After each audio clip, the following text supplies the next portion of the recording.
அழகான இந்த மாலை பொழுதிலே மிக அற்புதமாக மிகச் சிறப்பாக நடைபெற்றுக் கொண்டிருக்கின்ற சுசீந்திரம் அருள்மிகு தானுமாலய சுவாமியின் திருக்கோவிலிலே நடைபெற்றுக் கொண்டிருக்கின்ற மார்கழி திருவிழாவிலே நலம் தரும் நாராயணன் என்ற தலைப்பிலே உங்கள் முன்னிலையிலே பேசுவதிலே மிகுந்த மகிழ்ச்சி அடைகிறேன்.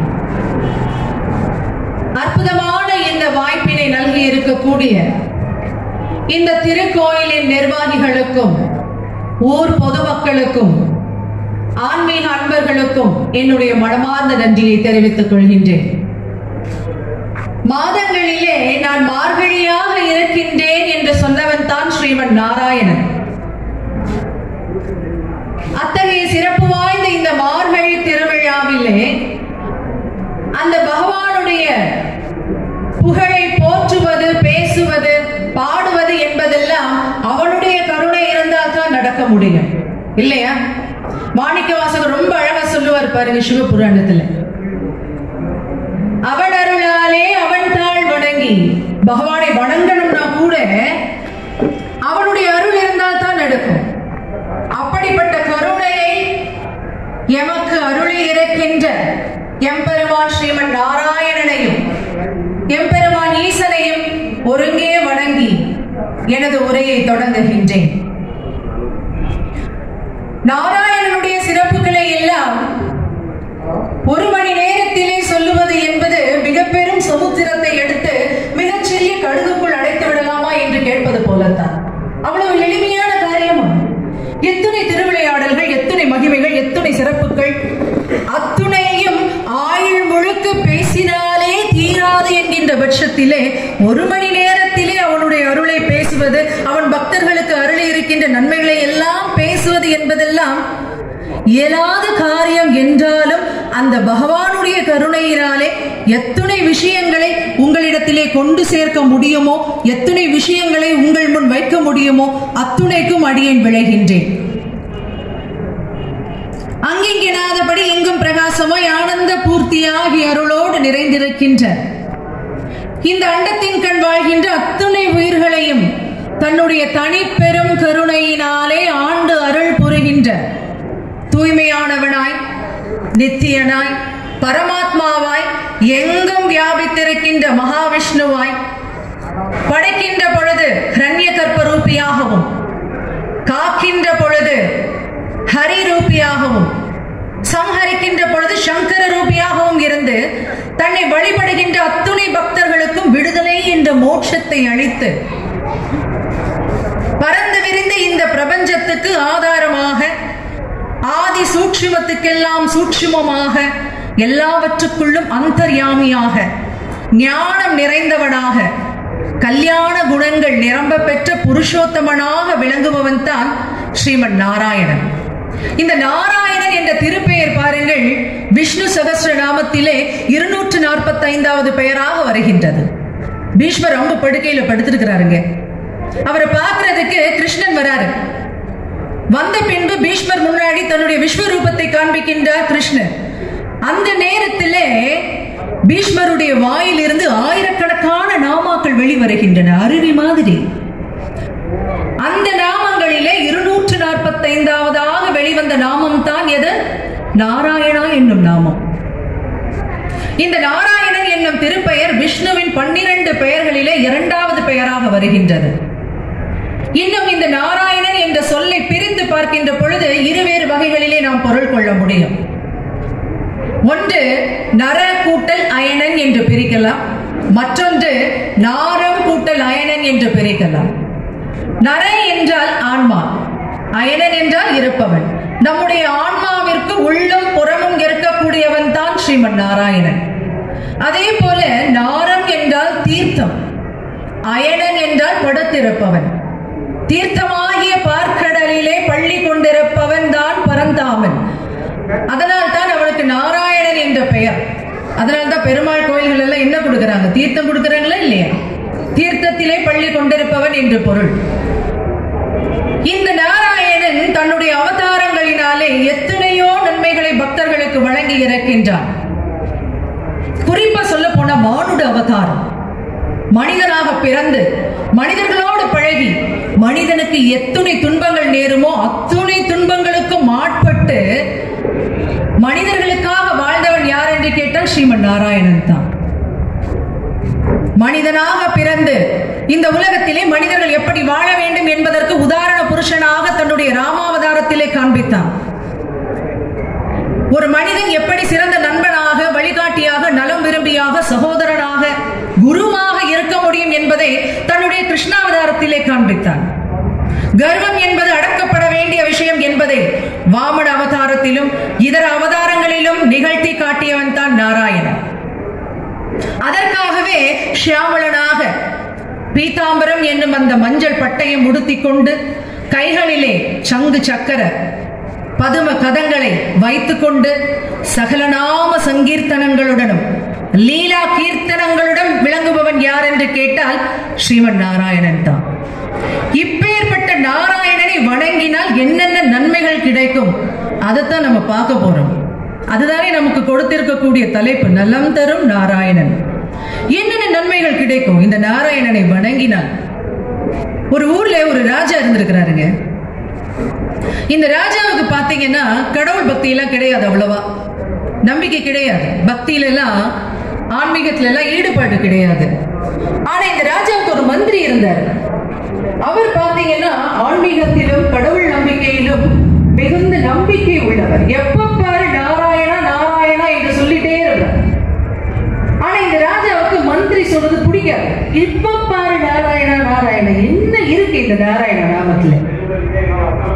கேட்கிறாரு, ஏப்பா எப்ப பார்த்தாலும் சொல்லிட்டே இருக்க? கேட்கின்ற பொழுது மந்திரி சொல்றாரு, பாருங்க, என்னுடைய வாழ்க்கையில் எத்துணை நன்மைகள் நடந்தனவோ அத்துணைக்கும் காரணம் யார் என்று கேட்டால் நாராயணன் தான். அதனால தான் நாராயணா நாராயணா சொல்லிட்டே இருக்கிறேன்.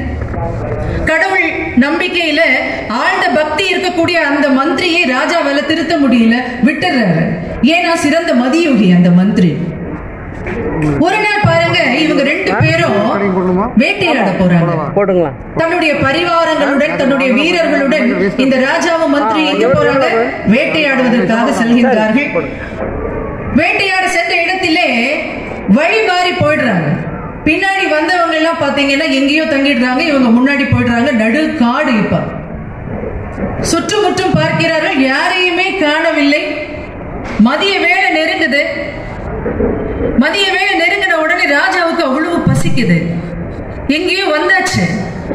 எங்கே வந்தாலும் பசி என்பதை அடக்க முடியுமா? முடியாதுல்ல. ராஜாவுக்கு ரொம்ப பசிக்குது. அந்த நேரத்துல இந்த மந்திரி பாருங்க என்ன சொல்லிட்டு இருக்கிறாரு, நாராயணா நாராயணான்னு சொல்லிட்டு இருக்கிறாரு. கடுப்பாக மாட்டாரா ராஜா? ஏன் இந்த நேரத்திலயுமா நீ நாராயணா நாராயணா சொல்லிட்டு இருப்ப? பசி வயிற்றுக்கு இல்லது, அதுக்கு ஏதாவது ஒரு வழியை பார்க்க வேணாமா? நீ பாட்டுக்கு நாராயண நாராயணன் சொல்லிட்டே இருக்கிறியே, உன்னையெல்லாம் திருத்த முடியாது அப்படின்னு சொல்லும் பொழுது மந்திரி என்ன பண்றாரு பாருங்க, சிரிச்சுட்டே ஒரு மரத்துக்கு அடியில திருப்பியும் நாராயணா நாராயணன் சொல்லிட்டே இருக்கிறாரு. ராஜாவுக்கு பொறுக்க முடியல. உடனே என்ன பண்றாரு, கொஞ்சம் தூரம் போய் பார்க்கறாரு. அங்க காட்டுக்கு மத்தியில ஒரு சின்ன குடிசை இருக்கு. அந்த குடிசை பார்த்த உடனே அந்த ராஜாவுக்கு ரொம்ப சந்தோஷம். யாரோ இருக்கிறாங்க, ஏதாவது கொடுப்பாங்கல்ல. அந்த நேரத்துல எல்லாம் யோசிக்க முடியுமா? பசி வந்தா 10 பறந்து போகும்ல. ராஜா நினைச்சிட்டு சாப்பிடாம இருக்க முடியுமா? எவ்வளவு பெரிய பணக்காரனா இருந்தாலும் 12 மணியான பசிக்குமே. ஆகவே என்ன பண்றாரு பாருங்க, ராஜா என்பதையெல்லாம் மறந்து விட்டு அந்த வீட்டுக்கு போய் கதவை தட்டுறாரு. தட்டுகின்ற பொழுது உள்ள இருக்கிற அம்மா அந்த கதவை திறக்குது. திறந்து பார்த்தா அங்க ராஜா நிக்கிறாரு. அதுக்கு ரொம்ப ஆச்சரியம்.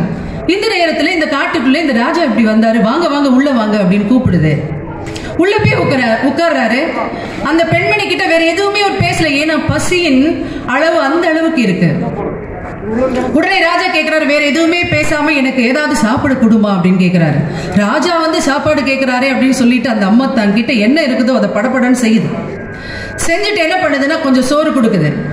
சோறு கொடுத்த உடனே ராஜா சொல்றாரு, என் கூட இன்னொரு ஆளும் வந்திருக்கிறான், அவன் வெறும் சோம்பேறி, என் கூட வரல, இருந்தாலும் அவனுக்கும் கொஞ்சம் சோறு கொடு அப்படின்னு சொல்றாங்க.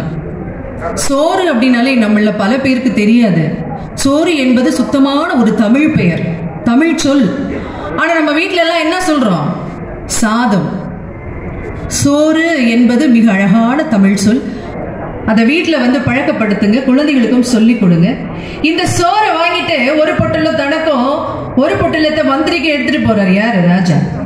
இப்ப வந்து பாக்குறாரு, அந்த நேரத்துல மந்திரி அதே மரத்தடியில என்ன சொல்லிட்டு இருக்கிறாரு? நாராயணா நாராயணான்னு சொல்லிட்டு இருக்கிறாரு. இன்னும் கடுப்பாரு, இன்னமும் நீ விடலையா? இத கையில பாக்குறாரு, ராஜா கையில 2 பொட்டலம் இருக்கு. ராஜா கொடுக்குறாரு, இதை சாப்பிட நீ அப்படின்னு சொல்லும் பொழுது மந்திரி சிரிக்கிறாரு. ஏன் சிரிக்கிற அப்படின்னு கேட்கிறாரு. சோம்பேறி, என் கூட வந்திருக்கலாம்ல, நாராயணா நாராயணான்னு சொல்லிட்டு உனக்கு என்ன கிடைச்சது? எனக்கு பாரு சாப்பாடு கிடைச்சது அப்படின்னு சொல்லும் பொழுது மந்திரி சிரிச்சுட்டே சொல்றாரா, ராஜாவே நீங்க ஒரு ராஜா, ஆனாலும் அதையெல்லாம் மறந்துட்டு பசி வந்த உடனே ஏதோ ஒரு வீட்டுக்கு போய் அங்க இருக்கக்கூடிய பெண்மணி கிட்ட யாசகம் பண்ணி உங்களுக்கும் சோறு வாங்கி எனக்கும் ஒரு சோத்து பொட்டலம் வாங்கிட்டு வந்து நீங்களும் அதை சாப்பிடாம முதல்ல எனக்கும் கொடுத்து பரிமாறுறீங்க பாருங்க. இதை விட நாராயண நாமத்தின் மகிமை என்னங்க இருக்க முடியும்? நான் எங்கேயுமே வரலையே, நான் உன்ன மாதிரி எங்கேயுமே அலையலையே. இருந்த இடத்துல என்ன சொல்லிட்டு இருந்தேன்? நான் நாராயணா நாராயணா தான் நான் சொல்லிட்டு இருந்தேன். நீ தான் போன எங்கேயோ போய் யாசகம் பண்ண, சோறை வாங்கிட்டு வந்து சோறை கொடுக்குற. அப்போ நாராயணான்னு சொன்னா என்ன கிடைக்கும்? சோறு கிடைக்கும். இந்த உலகத்திலே பெருசு என்னங்க? பெருசு என்ன? இந்த உலகத்திலே பெரிய பொருள் என்ன தெரியுங்களா? நம்மளுடைய வயிறு தான். ரொம்ப விசித்திரமா இருக்கும். யோசிச்சு பாருங்களேன், எவ்வளவு பெரிய பணக்காரனா இருந்தாலும் சரியா காலையில 8 மணி ஆனா பசிச்சிடும். பசி இல்லாத பணக்காரன் யாராவது இருக்கிறீங்களா? எவ்வளவு பெரிய பணக்காரனா வேணாலும் இருந்துக்கோங்க, உங்களுக்கு பசிக்காதா? 12 மணி ஆனா பசிக்கும், இரவு 8 மணி ஆனா பசிக்கும். நிறைய பேருக்கு பணம் இருந்தாலும் பசி இருந்தாலும் சாப்பிட முடியாம போகுது, அது வேற. இருந்தாலும் பசி என்பது எல்லாருக்குமே பொதுவானது. ஆகவே சோறு கொடுக்கிறவன் யாரு அப்படின்னு பாத்தீங்கன்னா நாராயணன் தான். நாராயணா என்னும் நாமம் சொல்லுகின்ற பொழுது என்ன கிடைக்கும்? சோறு கிடைக்கும். சோறு கண்ட இடம் தானே சொர்க்கம். எல்லாரும் எதுக்கு சம்பாதிக்கிறோம்? எல்லாரும் எதுக்கு ஓடுறோம்? கடைசியில இந்த ஒரு ஜான் வயிறு நிரப்புறதுக்கு தான் எல்லாருமே ஓடுறது இல்லைங்களா? பசி, மூப்பு, நோய், மரணம் எல்லாருக்குமே பொதுவான ஒன்றுதான். அவையார் ரொம்ப அழகா சொல்லுவாங்க பாருங்க, வயிறை பத்தி சொல்லும் போது, ஒரு நாள் ஒளி என்றால் ஒளியாய், 2 நாளைக்கு ஏல் என்றால் ஏலாய், ஒரு நாளும் என் நோவறியாய், இடும்பை கூர் என் வயிறே உன்னோடு வாழ்தல் அரிது. எவ்வளவு ஞானம் பாருங்களேன் அந்த கேள்விக்கு. ஒரு நாள் சாப்பிடாம இருந்தா கேட்குமாங்க வயிறு? இப்ப நான் 9 மணி வரைக்கும் பேசிட்டேன்னு வைங்களேன், எத்தனை பேர் இங்க உட்கார்ந்து இருப்பீங்க? பசி வந்தா எல்லாமே ஓடி போகும். அதனாலதான் அவ்வை சொல்றாங்க பாருங்க, ஒரு நாளைக்கு பொறுத்துக்கோன்னு அந்த வயிறு பொறுத்துக்காது. அதே மாதிரி பாருங்க, கல்யாண வீட்டுக்கு போறீங்க, உங்க முன்னாடி அறுசுவை உணவு வச்சிருக்கிறாங்க, 2 நாளைக்கு கொட்டிக்கலாம், கொட்டிக்க முடியுமா? அப்பாட நல்ல சாப்பாடு போட்டிருக்காங்க, இது எல்லாத்தையும் சாப்பிடலாம். 2 நாளைக்கு சாப்பாடு சமையல் செய்ய வேண்டாமே நினைச்சு சாப்பிட முடியுமா 2 நாளைக்கு? இல்லையே. அதனாலதான் சொல்றாங்க, ஒரு நாள் ஒளி என்றால் ஒளியாய், 2 நாளைக்கு சேர்த்து சாப்பிடனாலும் சாப்பிட மாட்டேங்கிற, ஒரு நாளும் என்னுடைய நோவை அறியாய், உன் கூட வாழ்றது எவ்வளவு கஷ்டம் தெரியுமான்னு சொல்லி வயிறை பார்த்து கேட்கிறாங்க. யாரு? ஔவையார். பசி எவ்வளவு கொடுமையானது. ஆகவே நாராயணா என்ற நாமத்தின் முதல் பயன் என்ன, பலன் என்ன என்றால் சோறு கிடைக்கும். என்ன கிடைக்கும்? நாராயணன் சொன்ன என்ன கிடைக்கும்? சோறு கிடைக்கும். இதான் முதல் பலன். சரி, சோறு மட்டும்தான் கிடைக்குமா, வேற எதுவும் கிடைக்காத வாழ்க்கையில அப்படின்னா, இந்த மாதிரி நம்ம இப்ப பேசிட்டு இருக்கிறோம், நாராயணனை வணங்கினால் என்ன பலன்கள் கிடைக்கும் என்று நாம் இப்போது கேட்டுக்கொண்டிருக்கிறோம். இதே கேள்வி நாரதருக்கு ஒரு முறை வந்துதான். நமக்கெல்லாம் வரல, நம்ம எல்லாம் சாதாரணமானவர்கள். ஆனால் எப்பொழுதுமே நாராயணா நாராயணா என்று சொல்லிக் கொண்டிருக்கின்ற திரிலோக சஞ்சாரியான நாரத முனிவருக்கே இந்த சந்தேகம் வந்துச்சுன்னா எங்க போய் கேட்கிறது? நாரதரே ஒரு குழப்பவாதியா இல்லையா? நாரதர் வந்தாலே என்ன வந்துடும்? கலகம் வருமா இல்லையா? அவருக்கே ஒரு சந்தேகம் வருது, எல்லாரும் நாராயணா நாராயணன் சொல்றாங்களே, இதுக்கு பலன் என்னவா இருக்கும்? அவர் பாக்குறாரு, நம்மளே ஒரு குழப்பவாதி, எல்லாரையும் குழப்பித்தானே பழக்கம் நாரதருக்கு, அவர் குழம்பலாமா? அதனால என்ன பண்றாரு பாருங்க, நேரே எங்க போறாரு? வைகுண்டத்துக்கு போறாரு. வைகுண்டத்திலே அங்கே ஸ்ரீமன் நாராயணன் படுத்திருக்கிறாரு. என்னப்பா நாரதா இந்த பக்கம் வந்திருக்கிற, ஏதாவது விசேஷமா? நாரதர் சொல்றாரு, எனக்கு ஒரு பெரிய சந்தேகம் இருக்கு. உனக்கே சந்தேகமா? நீதான் எல்லாருக்குள்ளேயும் சந்தேகத்தை விளைவிக்கக்கூடிய ஆளு. உனக்கே சந்தேகம் வந்துருச்சு, என்ன சந்தேகம் கேளு. பகவானே எல்லாரும் நாராயண நாராயணான்னு சொல்றாங்களே, இதனால என்ன நன்மை கிடைக்கும் உங்களுக்கு அப்படின்னு கேட்கின்ற பொழுது நாராயணர் சொல்றாரு, இந்த கேள்விக்கு நான் பதில் சொல்லணும்னா, இவர் கள்ளனா அவர் பெரிய கள்ளன் இல்ல. அவர் சொல்றாரு பாருங்க, உனக்கு இந்த கேள்விக்கு நான் பதில் சொல்ல வேண்டும் என்றால் நம்ம 2 பேருக்கு இடையில ஒரு உடன்படிக்கை ஏற்படுத்திக் கொள்ள வேண்டும். அப்பதான் நான் சொல்லிக் கொடுப்பேன் உனக்கு. நாரதர் பார்க்கிறாரு, எப்படியாவது இதுக்கு பதில் வேணும் எனக்கு, அதனால என்ன சொல்றியோ அதை கேட்பேன், கடைசி வரைக்கும் கேட்பேன், பகவானே சொல்லிடு. இப்ப சொல்றாரு கிருஷ்ணர், நாராயணன் சொல்றாரு, நாரதா அதோ பார், அங்க என்ன தெரியுது, பூமியில ஒரு புல்லு முளைச்சிருக்கிறது தெரியுது. அந்த புல்லு கிட்ட போய் நாராயணான்னு சொல்லி பாரு, என்ன நடக்குதுன்னு என்கிட்ட வந்து சொல்லு அப்படின்னு சொல்றாரு. உடனே நாரதர் பார்க்கிறாரு, நாராயண நாமத்துக்கு பலன் கேட்டா இந்த ஆள் என்ன எப்படி சொல்றாரு.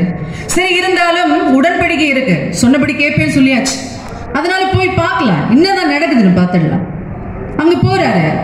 போன அப்பதான் தளிர் விட்டு இருக்கு ஒரு புல், அப்பதான் வந்திருக்கு, முளைச்சிருக்கு ஒரு புல். அந்த புல்ல பக்கத்துல போய் சொல்றாரு நாராயணா அப்படின்னு சொல்றாரு மெதுவா. உடனே புல்லு கருகி போச்சு. எப்படி இருந்திருக்கும் பாருங்க நாரதருக்கு. ஏன்பா நாராயணான்னு சொன்னா இதுவா நடக்கும்? புல்லு கருகி போச்சே, புத்தம் புது புல். இந்த புல்லு பக்கத்துல வந்து நாராயணான்னு சொல்லி இதை கருக வச்சுட்டோமே அவனுக்கு ரொம்ப வருத்தமாச்சு. உடனே என்ன பண்றாரு, வைகுண்டத்துக்கு ஓடோடி போறாரு. அங்க போய் அவர் பேசவே விடல நாராயணரை. பகவானே இது என்னது, என்ன நடக்கின்றது இங்கே?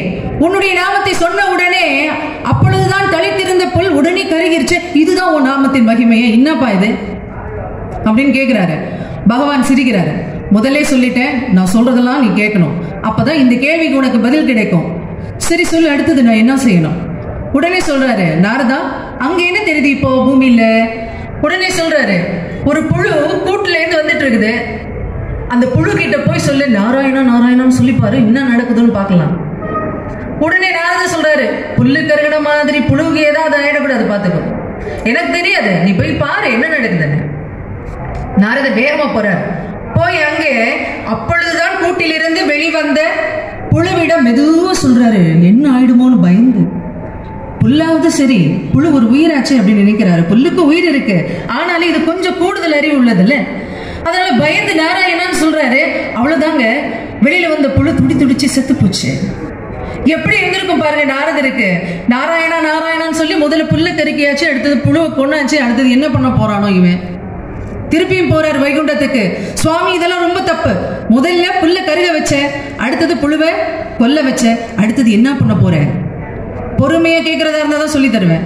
சரி சொல்லு, அடுத்தது என்ன பண்றது? அங்கே பாருங்க என்ன தெரியுது பூமியில. உடனே சொல்றாரு, ஒரு குருவி குஞ்சு இருக்கு, அந்த குஞ்சு கிட்ட போய் சொல்லு நாராயணான்னு சொல்லு. மீண்டும் செல்கின்றார் நாரதர். ஏன்னா பேச்ச தட்ட முடியாது, நாராயணன் சொன்னதுக்கு அப்புறமா தட்ட முடியுமா? அது போய் அங்க போய் பாக்குறாரு, அங்க அழகான ஒரு குருவி குஞ்சு அப்பதான் வந்திருக்குங்க முட்டையிலிருந்து. பாக்குறாரு, இது கிட்ட சொன்னா இதுக்கு ஏதாவது ஆகி இருந்தாலும் நாராயணன் சொல்லிட்டானேன்னு சொல்லிட்டு திருப்பியும் குருவி குஞ்சு கிட்ட என்ன சொல்றாரு, நாராயணா நாராயணன் சொல்றாரு. குருவி குஞ்சு உடனே செத்து போச்சு. அழ ஆரம்பிச்சுட்டாரு நாரதர். என்னடா இது, நாராயணா நாராயணன் சொன்ன இதுவா பலனு? இந்த என்னெல்லாமோ சொல்றாருன்னு சொல்லி திருப்பி வேகமா போய் ரொம்ப கோபத்துல கத்துறாரு. நாராயணா, இனி நான் பூமிக்கு போக மாட்டேன், நீ சொல்றதெல்லாம் கேட்க மாட்டேன், நீ முதல்ல சொன்னியா இல்லையா? நான் சொல்றதெல்லாம் நீ கேட்பேன்னு சொன்னியா இல்லையா? ஆமா சொன்னேன், இன்னும் நீ செய்ய வேண்டிய சில செயல்கள் இருக்குது அப்படின்னு சொல்லி திருப்பி எங்க போறாரு, எங்க அனுப்ப போறாரு? பூமிக்கு அனுப்ப போறாரு. இங்க இந்த நேரத்துல எங்க அனுப்புறாரு பாருங்க. ஒரு கண்ணுக்குட்டி ரொம்ப அழகா இருக்குது, தாய் கூட. அப்படியே காமிக்கிறாரு நாரதர் கிட்ட. அங்க என்ன தெரியுது? கண்ணுக்குட்டி தெரியுது. பகவானே தயவு செய்து என்ன அனுப்பிடாது, பசுவை கொன்னா தோஷம் வந்துடும், மிகப்பெரிய பாவம், கோபாவம் மிகப்பெரிய பாவம் இல்லைங்களா?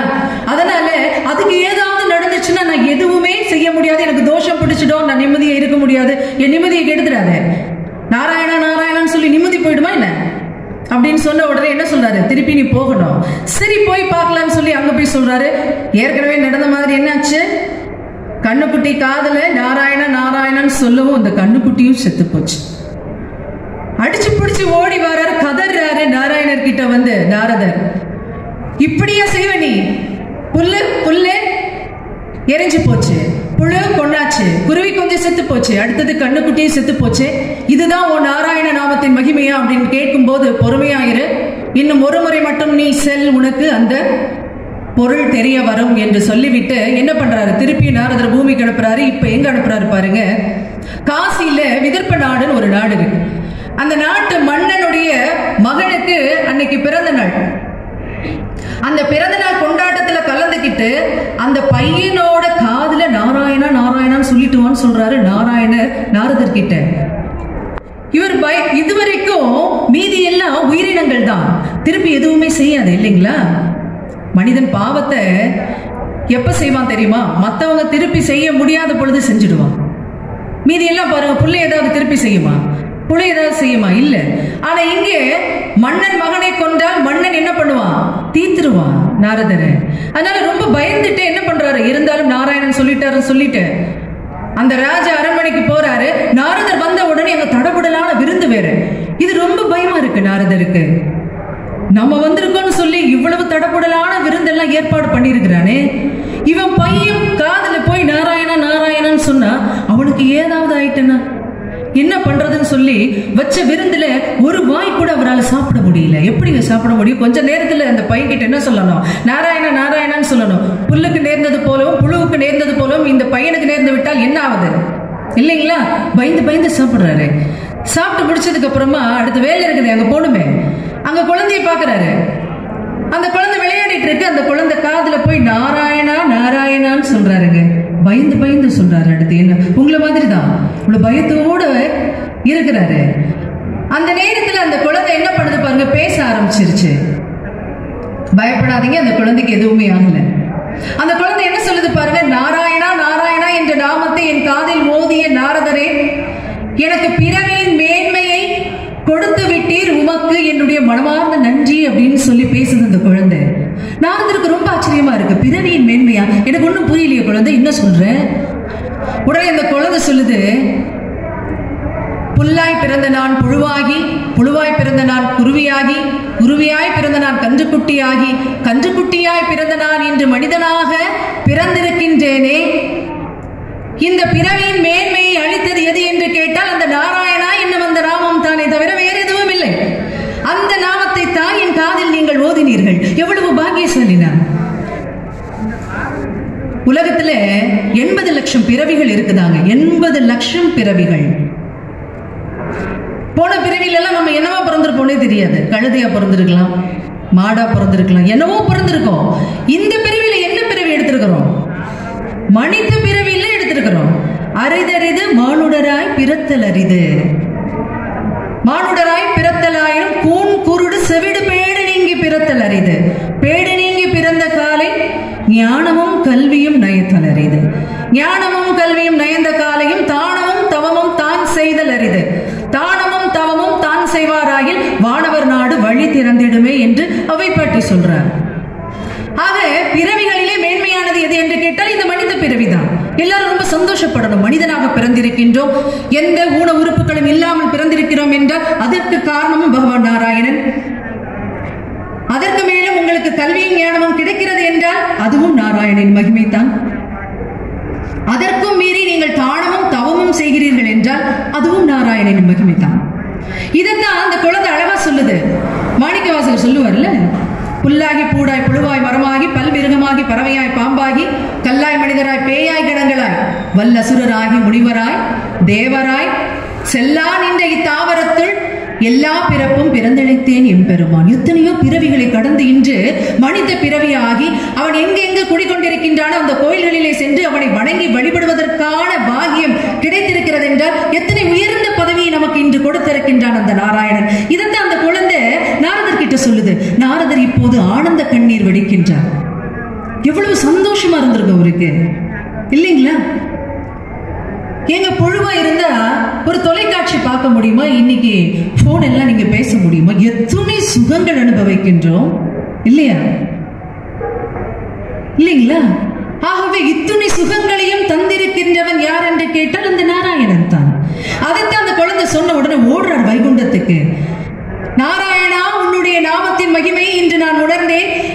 இனி எப்பொழுதும் உன்னுடைய நாமம் மட்டுமே என்னுடைய நாவிலிருந்து வெளிவரும் என்று சொல்லித்தான் என்ன சொல்லிட்டே இருக்கிறார் நாரதர்? நாராயணா நாராயணா நாராயணா நாராயணான்னு சொல்லிட்டே 3 லோகத்தையும் சுத்திட்டே இருக்கிறார். இதுதான் காரணம் அவர் நாராயணா நாராயணான்னு சொல்றதுக்கு. ஆகவே நாராயணன் என்று சொன்னால் முதல்ல என்ன சொன்னேன்? என்ன கிடைக்கும்? சோறு கிடைக்கும். அடுத்து என்ன கிடைக்கும்?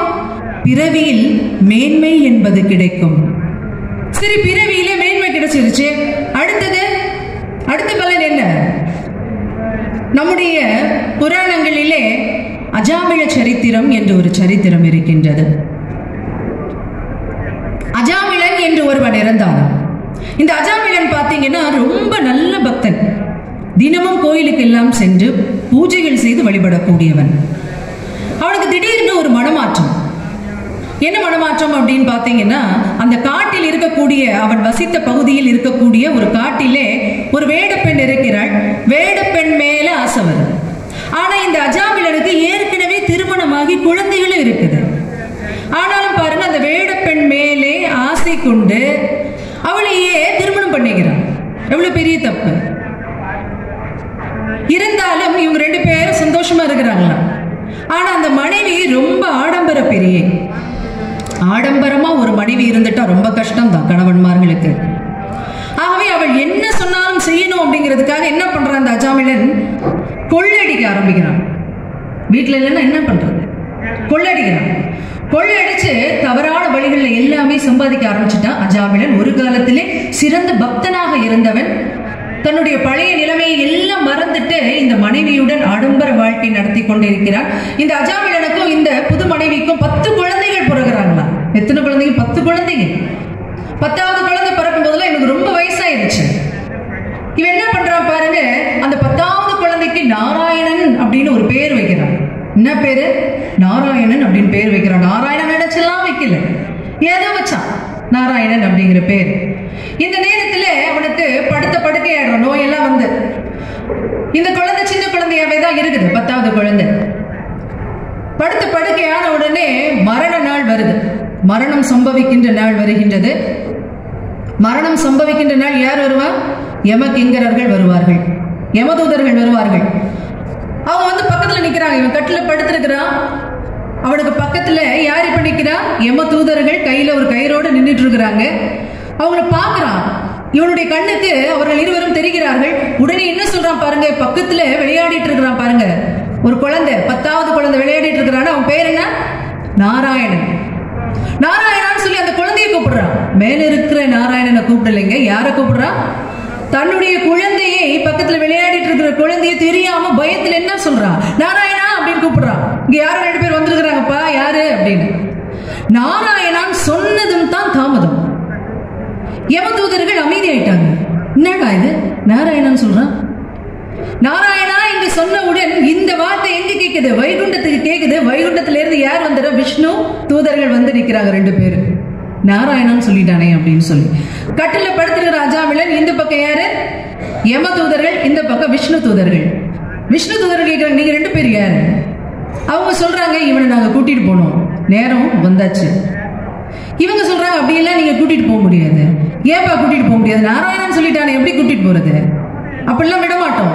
2 பேருக்கு வாக்குவாதம் நடக்குது. நடுவில் யார் பார்த்துட்டு இருக்கா? அஜாமிழன் பார்த்துட்டு இருக்கிறான். இல்லடா இது நாராயணான்னு சொன்னா, நாராயணன் சொன்னா சாக மாட்டோமா? மரணம் கிடைக்காதா? உடனே என்ன சொல்றான் பாருங்க, நாராயணா நாராயணா நாராயணா நாராயணான்னு சொல்லிட்டே இருக்கிறான். இவங்க பாக்குறாங்க, ஒரு தடவை சொன்னதுக்கே தொடக்கூடாது, எத்தனை தடவை சொல்றாங்க. இவங்களுக்கு பயம் வந்துருச்சு யம தூதர்களுக்கு. உடனே சொல்றாங்க, இதுக்கு தீர்வு சொல்லணும்னா யமதர்மராஜன் தான் சொல்லணும், எங்க தலைவர் தான் சொல்லணும். அதனால அவர்கிட்ட போய் கேட்டுட்டு வரோம் அப்படின்னு சொல்லி யம தூதர்கள் எங்க போறாங்க? யமன் கிட்ட போறாங்க. விஷ்ணு தூதர்கள் பாக்குறாங்க, இது என்னோட புது குழப்பமா இருக்கு, இது யார்கிட்ட கேட்டா தீர்வு கிடைக்கும் சொல்லி வைகுண்டத்துக்கு ஓடுறாங்க இவங்க 2 பேரும். இதுதான் சமயம் சொல்லி அஜாமிழன் என்ன செய்யறான் பாருங்க, கட்டில இருந்து குதிச்சு நாராயணா நாராயணா நாராயணன் சொல்லி அங்க பிடிச்சு ஓட்டந்தாங்க. எங்க போய் நிக்கிறான்? ஹரித்துவார்ல போய் நிக்கிறாங்க. ஹரித்துவார்ல கங்கை ஓடுது, அங்க போய் 3 முழுக்கு போடுறான். பாவெல்லாம் போச்சு.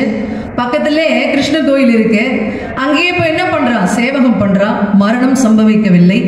அங்கே பாத்தீங்கன்னா தன்னுடைய ஆயுள் முழுக்க கிருஷ்ண சேவகம் பண்ணி கடைசியில நாராயணர் என்ன பண்றாராமா, அவருக்கு தங்க விமானம் அனுப்பிச்சு வச்சாராமா மேல கூட்டிட்டு போறதுக்கு.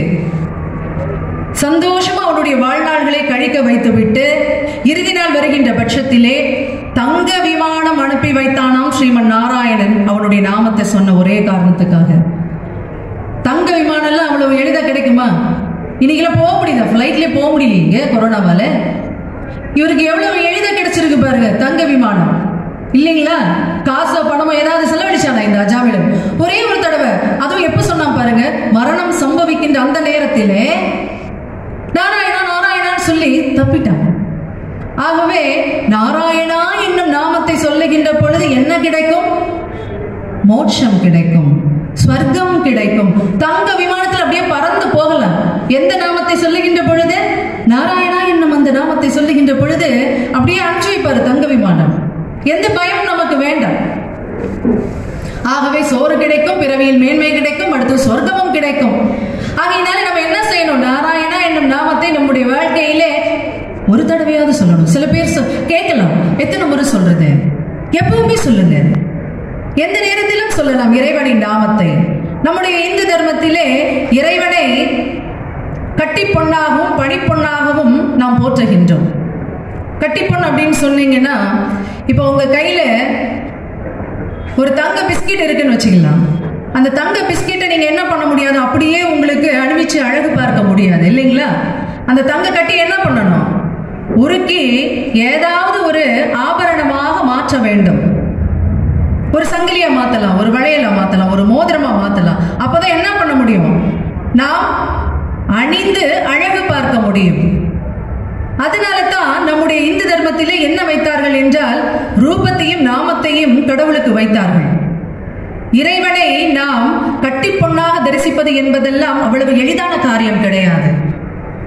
ஞானத்தின் மொழி அப்படின்னு சொன்னா நமக்கு இறைவனை புரிந்து கொள்வது கடினம். ஒளியாகவே இருக்கிறான் இறைவன் அப்படின்னு சொன்னா எத்தனை பேருக்குங்க புரியும்? புரியாது. ஆகவேதான் நம்முடைய இந்து தர்மத்திலே ஒவ்வொரு கடவுளுக்கும் ஒரு நாமா வைத்திருக்கிறோம், ஒரு ரூபத்தை வைத்திருக்கிறோம். முருகா என்று சொல்லி பாருங்கள், அழகான ஒரு குழந்தை கையிலே வேலுடன் மயிலுடன் உங்கள் முன் காட்சி அளிப்பார், இல்லையா? அதே போல காமாட்சி என்று சொல்லி பாருங்கள், கையிலே கரும்பு வில்லுடன் கருணை